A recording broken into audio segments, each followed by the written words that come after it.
Well, these are the headlines. Before getting into the details, let's watch the live of Prime Minister Modi addressing in Mann Ki Baat. एक राष्ट्र के रूप में दृढ़ इच्छा शक्ति का प्रदर्शन करना है।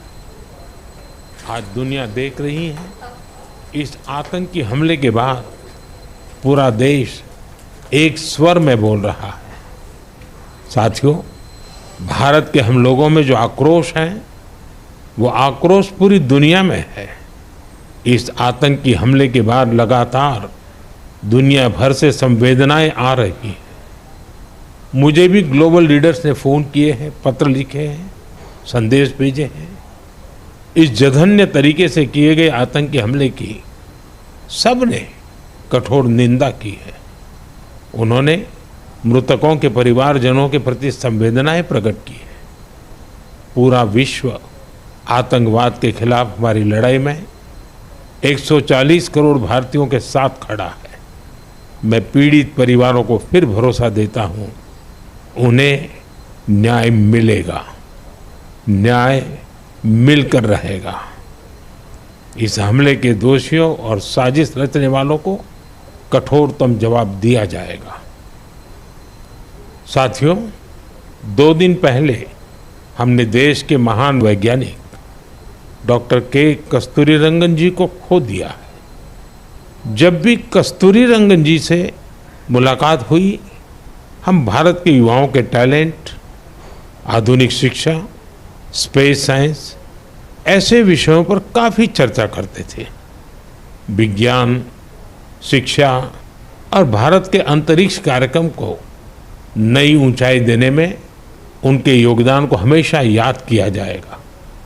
उनके नेतृत्व में इसरो को एक नई पहचान मिली। उनके मार्गदर्शन में जो स्पेस प्रोग्राम आगे बढ़े, उससे भारत के प्रयासों को ग्लोबल मान्यता मिली।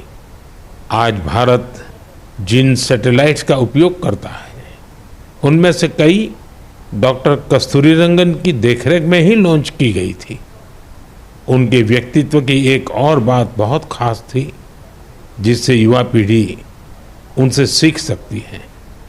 उन्होंने हमेशा इनोवेशन को महत्व दिया।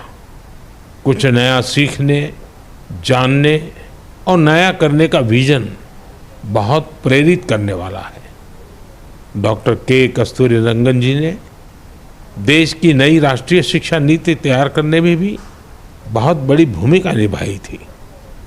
डॉक्टर कस्तूरीरंगन 21वीं सदी की आधुनिक ज़रूरतों के मुताबिक फॉरवर्ड लुकिंग एजुकेशन का विचार लेकर आए थे।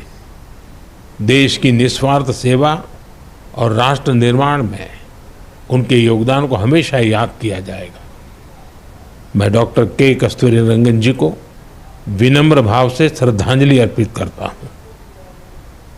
मेरे प्यारे देशवासियों, इसी महीने अप्रैल में आर्यभट्ट सैटेलाइट की लॉन्चिंग के 50 वर्ष पूरे हुए हैं।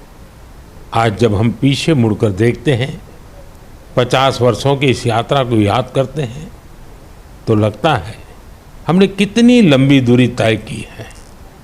अंतरिक्ष में भारत के सपनों की ये उड़ान एक समय केवल हौसलों से शुरू हुई थी। राष्ट्र के लिए कुछ कर गुजरने का जज्बा पाले कुछ युवा वैज्ञानिक, उनके पास न तो आज जैसे आधुनिक संसाधन थे, न ही दुनिया की टेक्नोलॉजी तक वैसी पहुंच थी। अगर कुछ था तो वो था प्रतिभा, लगन, मेहनत और देश के लिए कुछ करने का जज्बा। बैलगाड़ियों और साइकिलों पर क्रिटिकल इक्विपमेंट को खुद लेकर जाते हमारे वैज्ञानिकों की तस्वीरों को आपने भी देखा होगा। उसी लगन और राष्ट्र सेवा की भावना का नतीजा है